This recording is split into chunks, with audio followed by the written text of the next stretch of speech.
In this episode, we have the incredible honor of talking with master storyteller Kristin Hannah. Kristin Hannah is the award-winning and best-selling author of more than 20 novels, including reader favorites Firefly Lane, Winter Garden, The Great Alone, and The Four Winds, and the international blockbuster The Nightingale, which was named Goodreads' Best Historical Fiction Novel for 2015 and won the coveted People's Choice Award for Best Fiction in the same year. Welcome to the first 50 pages, Kristin. Thank you. It's great to be here.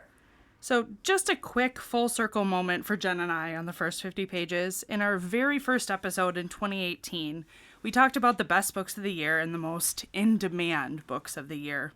And The Great Alone topped that list for our library. It was the most sought-after book that year. It felt like everyone wanted to read it. In February it was a very cool experience. Yeah. So in February of this year, you released your newest book, The Women, and this one has had the same kind of buzz for us that we saw with The Great Alone. It has more requests than any book that we've had for quite a while. And I'm just going to call it right now, The Women will be one of the most requested and talked about books for us this year. Well, thank you. I thank your readers. That's great. And I just brought up, our library and most of the libraries across the state of Iowa subscribe to Libby. And I just brought up for our consortium, we have over 1,400 people on hold for the audiobook. So it's pretty incredible. I haven't seen, people wanting to read a book like that since I've started. And we have so many people that come in, they're like, I haven't read a book in a while, but my friend told me about this author that told me about The Women. Do you possibly have that one? And I was like, well, we do have it, but you're probably going to be waiting just a little bit to get your hands on it. But we have lots of copies of it, so that's great. I guess the good news is that it appears to be a pretty fast read, so hopefully it's a quick turnover for your patrons. Yes. I think they've got their fingers crossed. For our readers that don't know about The Women, could you tell us a little bit about your latest book? Sure. So this novel, for the last couple of years, sort of for people who don't know me, I have been writing about women's lost stories. Stories, usually historical, that haven't really talked about what the women were doing and are highlighting our courage, our grit, our resilience. And The Women is another one of those novels. This is about the women who served in the Vietnam War, the American nurses primarily who served in the Vietnam War. And it's their story of both going to war and then coming home to a very changed and divided America, and their struggle to sort of grow up after serving in the war. That's a very good condensed, because there's so much in this book. So not only are your characters memorable, but as a reader, we are taken to the time and place of your stories. In The Women, you bring us into this very specific era of time surrounding the Vietnam War, in part through fashion, music, hairstyles, and pop culture references. And for some readers, this is going to evoke very strong memories. And for younger readers, it really must be like time travel. And so I'll get to the question. What was the research process like for you in writing this book? Well, yeah, you're right. I mean, I think that one of the reasons that people love my books in general and are loving this book in particular is the care I take with time and place, and the really my goal of transporting you to this era, whether you lived through it or you didn't. My job is to really recreate it. And in this one, obviously, this is the first time that I had written a historical novel that would be read by a lot of people who had actually lived through the time period and had a lot more firsthand knowledge of it than I did. So it was a pretty daunting undertaking to recreate this. And, there was a lot of sort of generalized research, and then there was a lot of specific research where I spoke to Vietnam era nurses and pilots and doctors and veterans to make sure that my Vietnam War portion of this book was as accurate and as authentic as it could be. And you're right that a big part of all of this is the music and the clothing and the contemporary news stories of the day, because all of those things are a real shortcut, I think, to bringing an era to mind. And especially the music of the 60s and 70s is so beloved and remembered by everyone. Even my son listens to Pink Floyd and the Beatles and the songs of the era. So that was a really fun component to bring back into the story to create the environment. In preparation for this interview this morning, I was listening to the Spotify playlist for the women. Yeah. And it really does. I'm like, yeah, of course the song should be there. Yes. It's just another cool dynamic that brings a story to life. Well, no, I was just going to say, I think a lot of this goes back to my early reading. My times in the library as a kid reading fantasy and loving, the world building of The Lord of the Rings or Dune or these kinds of stories. And I think I've really carried that sensibility into my own historical novels.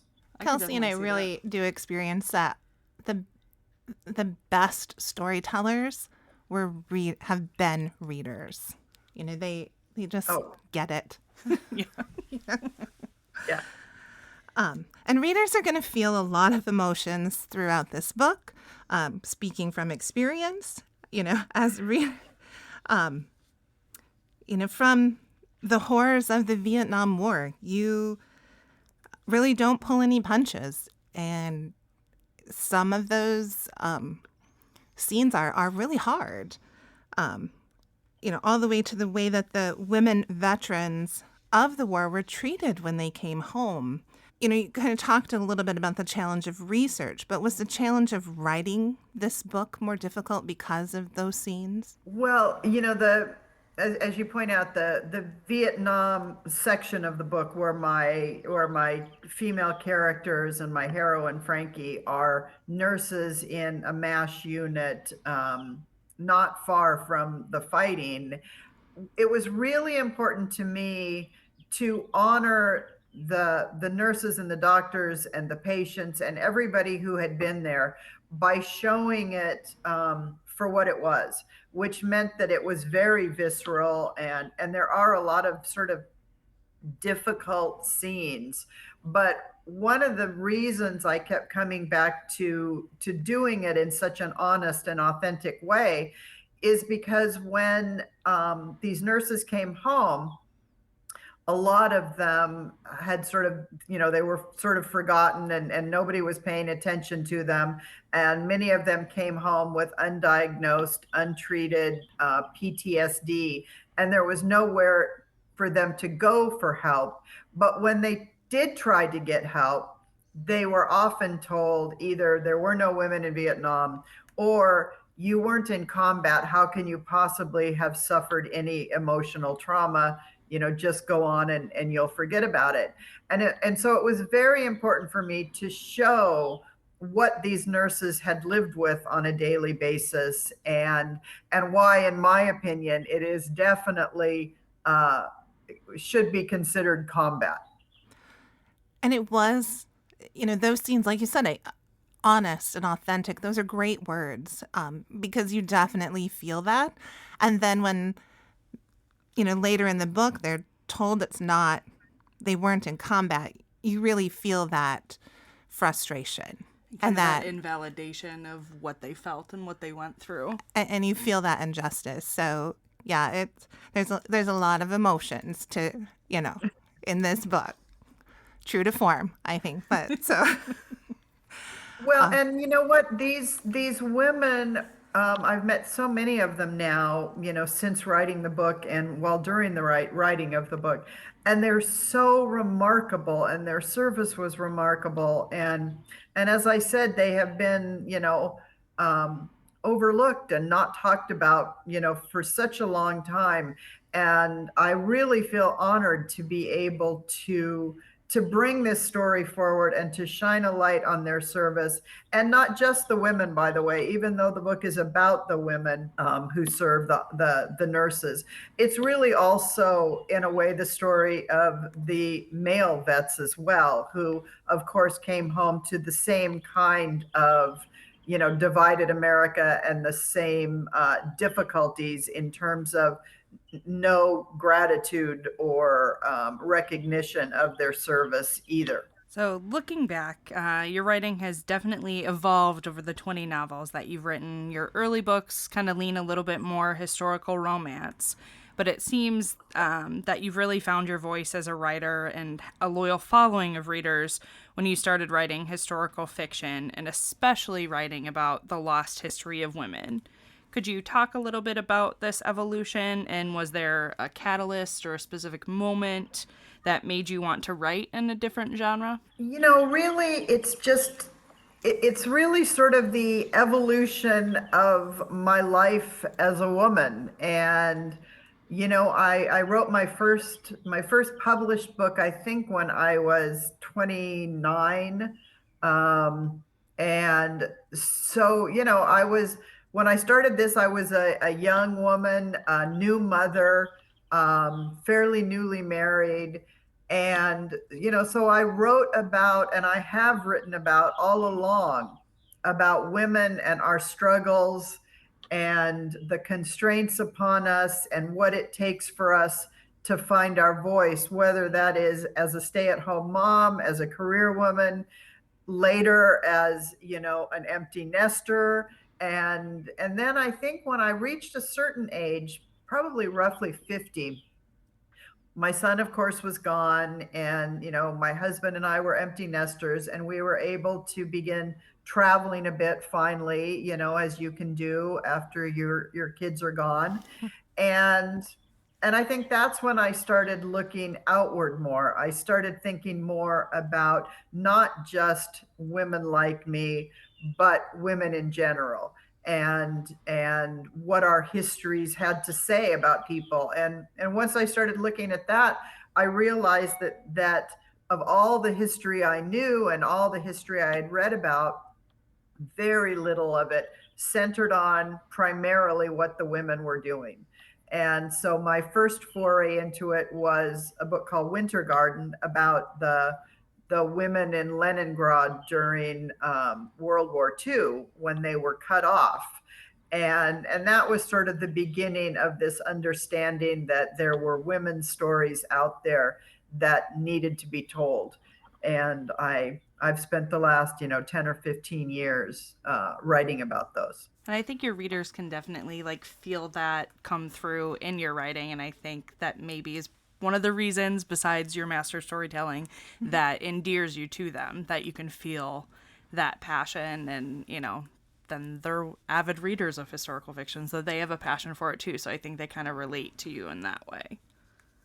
I think so too. And I think also we are living in a really wonderful times in terms of the literature that's out there. We are in a time, for the first time that I can remember, where publishers and readers and booksellers, where everyone is actively looking for lost or marginalized stories. And I think it's so important to bring all of these stories to life, to sort of just, correct the American record and talk about what other people have been doing, and, other groups' struggles and triumphs. Because I think the more we read about each other, the more we have empathy, the more we understand, the more likely I think we are to come together instead of to remain apart. And I think even as we purchase books for our library, we do see so much more that is available, I'd say, than even 5-10 years ago. Oh, for sure. Yeah. Absolutely. Which brings new people into the library as well. Yeah. which is, so it's really an expansion of community. The expansion of history is the expansion of community, and I just think that's so important. And you can do this, library by library across the country. So, as we've mentioned, you've written 20 novels. I don't know where I've been for the last 15 years, but I've only recently started reading your books. And I don't know. For me, I feel like sometimes when everyone's reading a book, I often think it can't possibly be as good as the hype. But I'm going to go on record to say that I am loving your books and I love the women. And now I'm just delighted that I have so many more of your books that I will get to enjoy.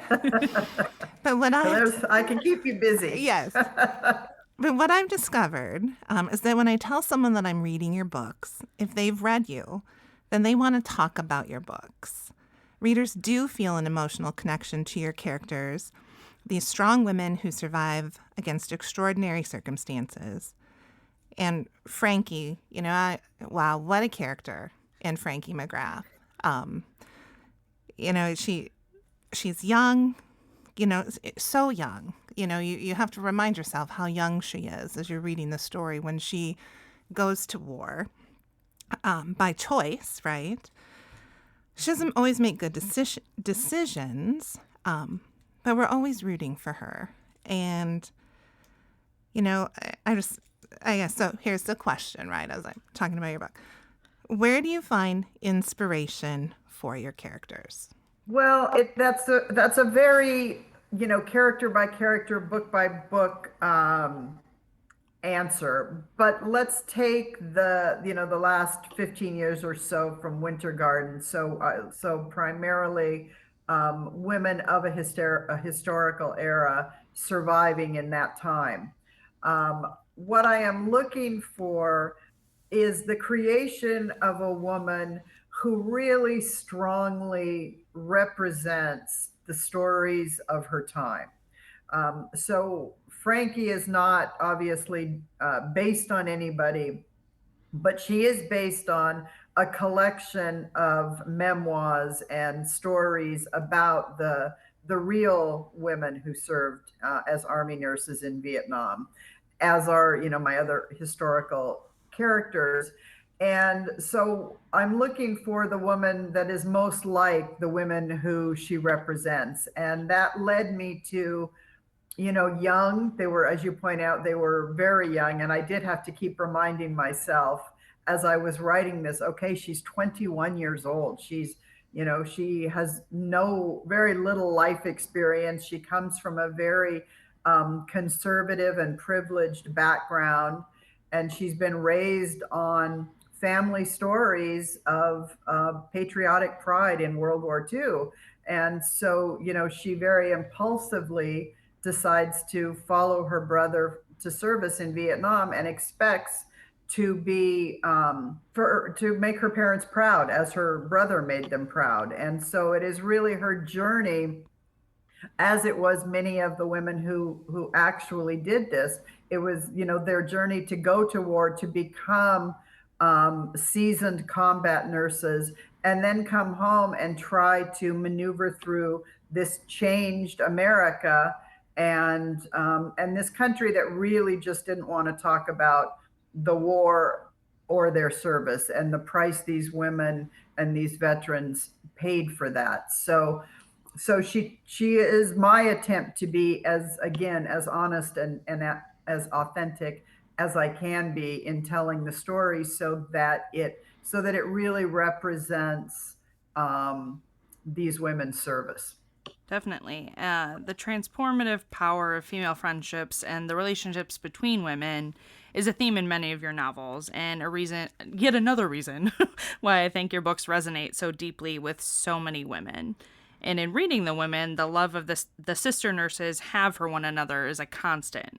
You explore other kinds of love in this story: love of country, familial love, romantic love, self-love, but the love between these friends is really inspiring. In your research, did you find this to be true for the female veterans? Yeah, I mean, I really do think that the female friendship here is the beating heart of this book. it's what keeps Frankie going. It's what matters most, I think, in terms of relationships. Although, as you point out, there's a lot of different levels of love stories in this book. But yeah, we're all used to seeing and to reading stories about male camaraderie during wartime.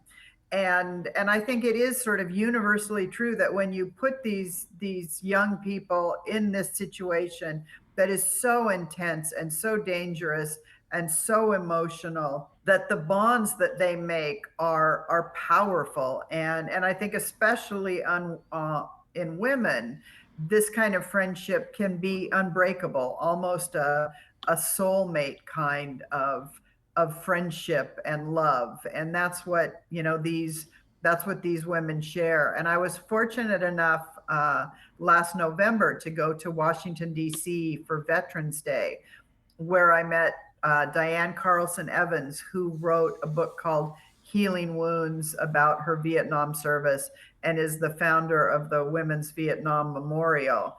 And I saw, these veterans, these female veterans, come together at their own memorial on Veterans Day. And, they were laughing and crying and hugging and sharing stories and introducing their families. And you could just see that not only did they have this unbreakable bond with the women they'd served with, but simply their shared experience created a bond among women who hadn't even met before.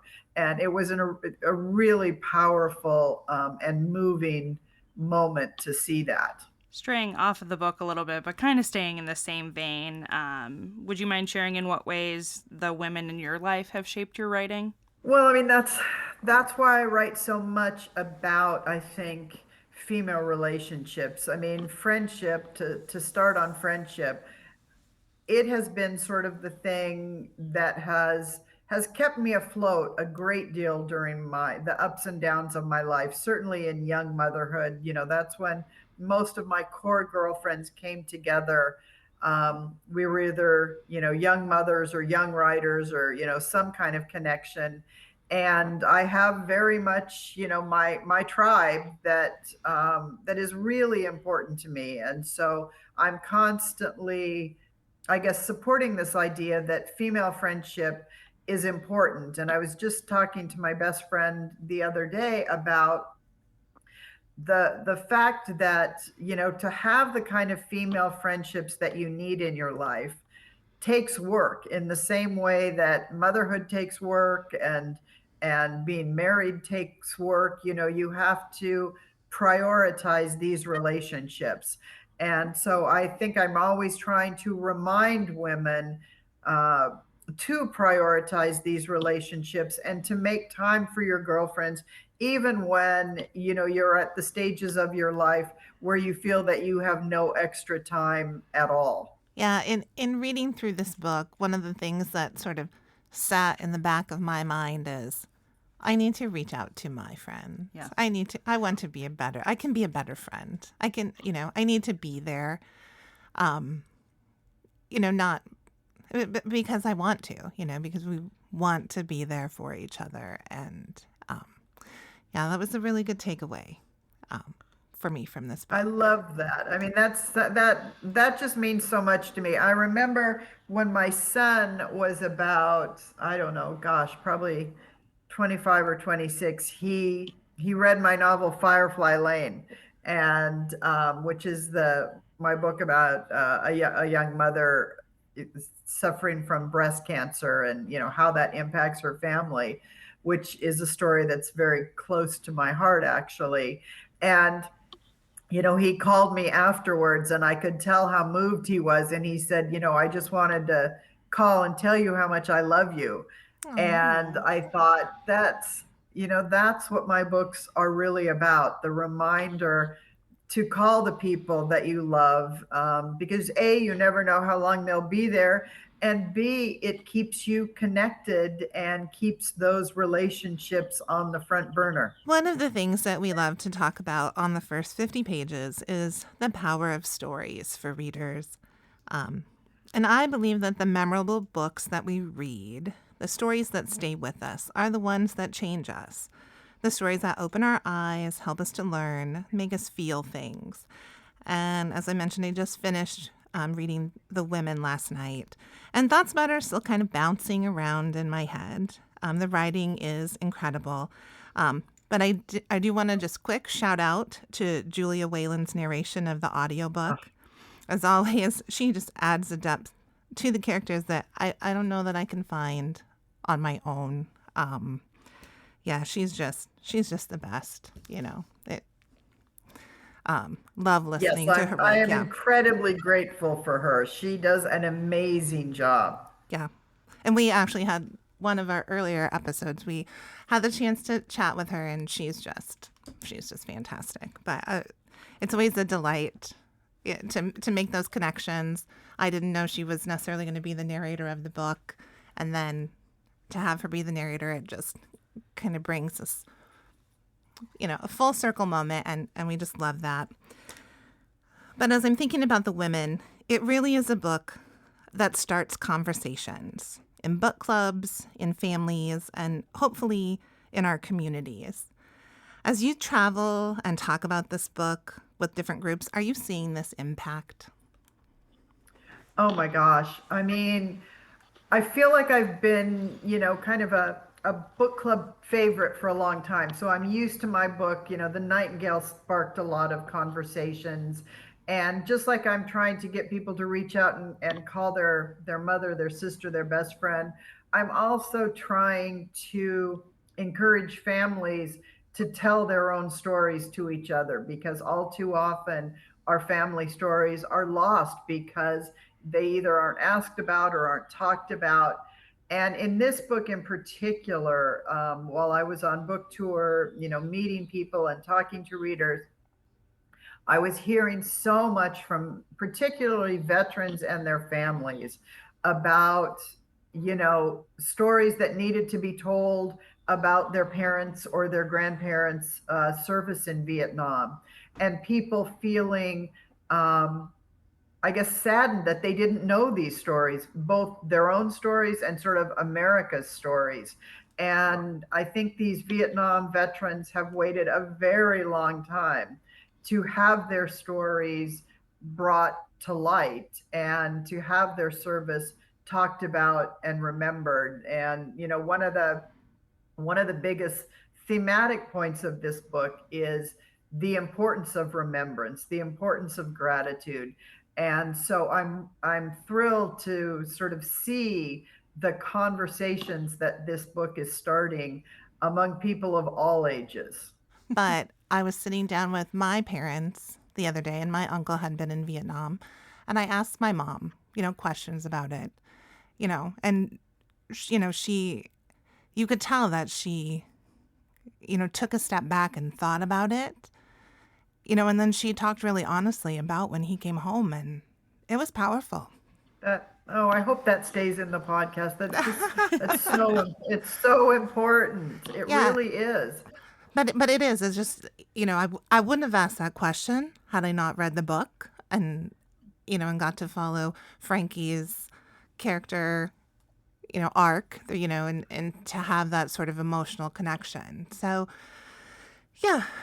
Anyway, it was. I even got a little tear in my eye now. She did. But, so, you know, one more question. What are the books that have stayed with you as a reader?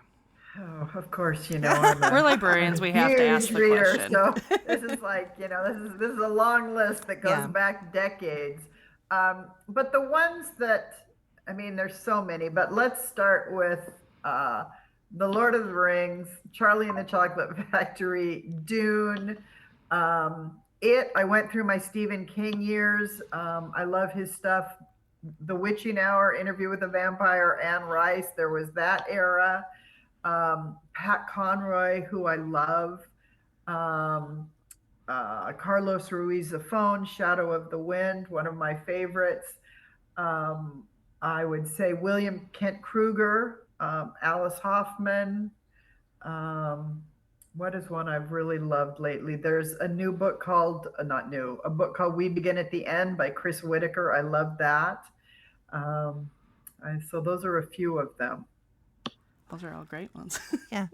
And your website has some really great and fun information about you, some great interviews. So if people want, more about you, it's there. And Yeah. I encourage them to, seek it out because it's just another way that people feel connected to you because you're a real human. I'm also pretty active on Instagram and Facebook as well.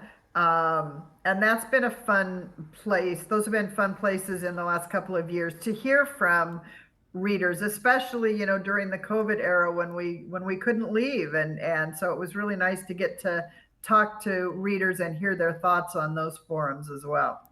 Yeah, that's got to be kind of a fun dichotomy to be able to interact with them in that way. And of course, when readers love an author, they can become a little bit obsessed about, what's next.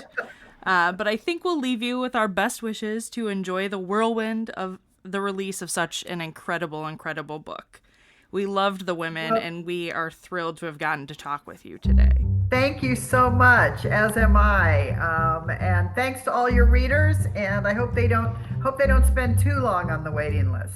Well, no, it actually, the more readers, then the more copies of the book that we get. So I think when I put myself on the wait list, here's the hope. I was 200th in line, but I got the audiobook before our interview. So it goes fast. It does go fast. Not fast enough because now everyone's going to want to read your book even more after listening to this. But thank you. And I will give Julia your best.